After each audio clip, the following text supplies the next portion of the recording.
Alors, quand on déballe,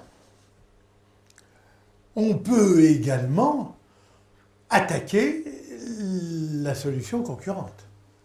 Alors vous allez me dire, on ne dit pas de mal des concurrents, Pascal. J'ai jamais dit qu'on allait dire du mal.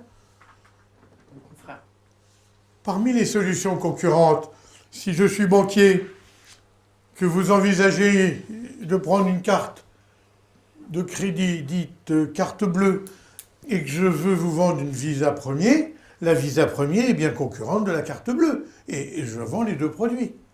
Si, étant chez Clair Azur, je veux vendre un spa à double filtration,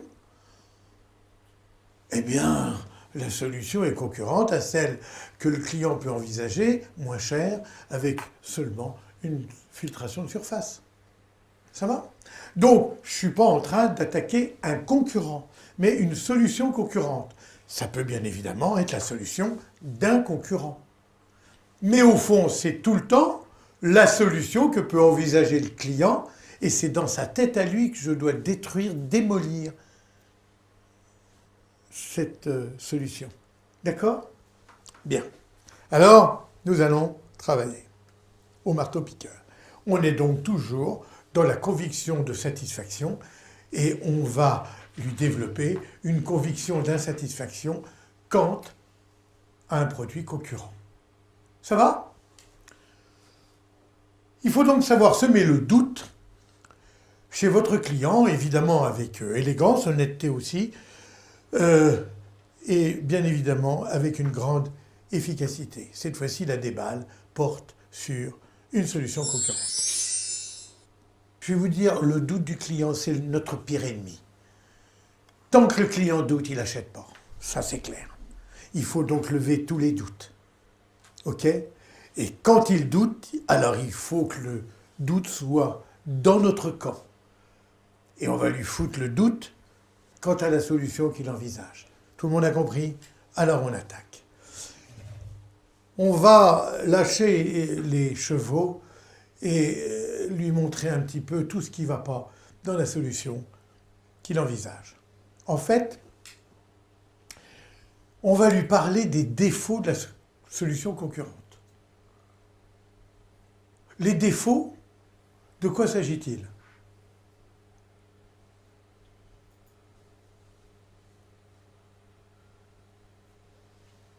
Une mauvaise filtration.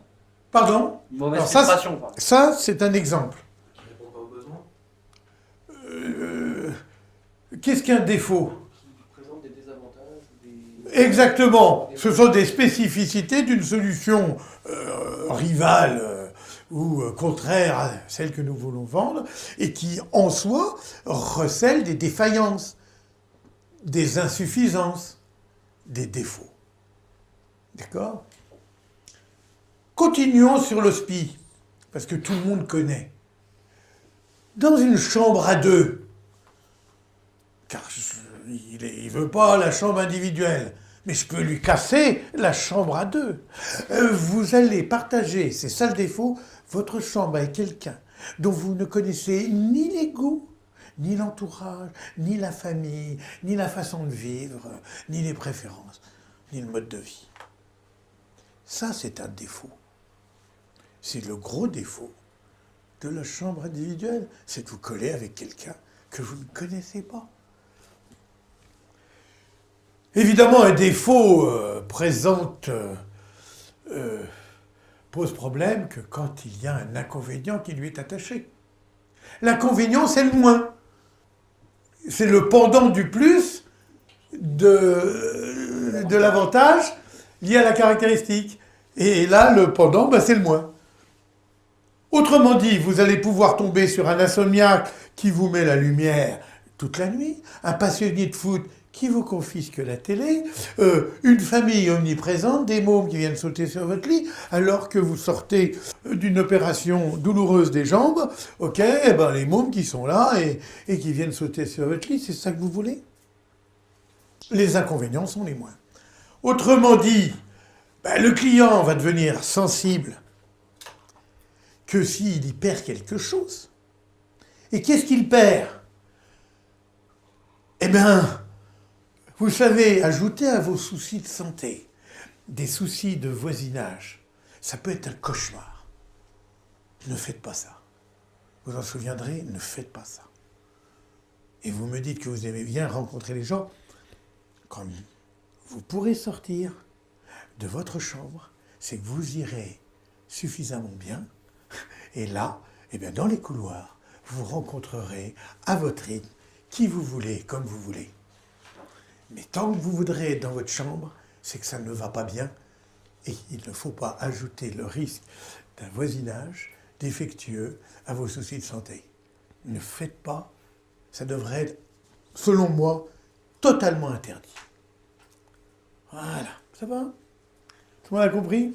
En fait, c'est des pertes subies par le doute, par ce monstre, qui vont faire réviser à votre client sa position. Rapidement, il est 16 heures, quelques dips, défauts, inconvénients, pertes. Qui est-ce qui se lance? Allez, on commence honneur aux femmes, Gaël et Sébastien. Ça va être moi cette fois-ci, Yann. Allez. Calme tout à l'heure. Allez.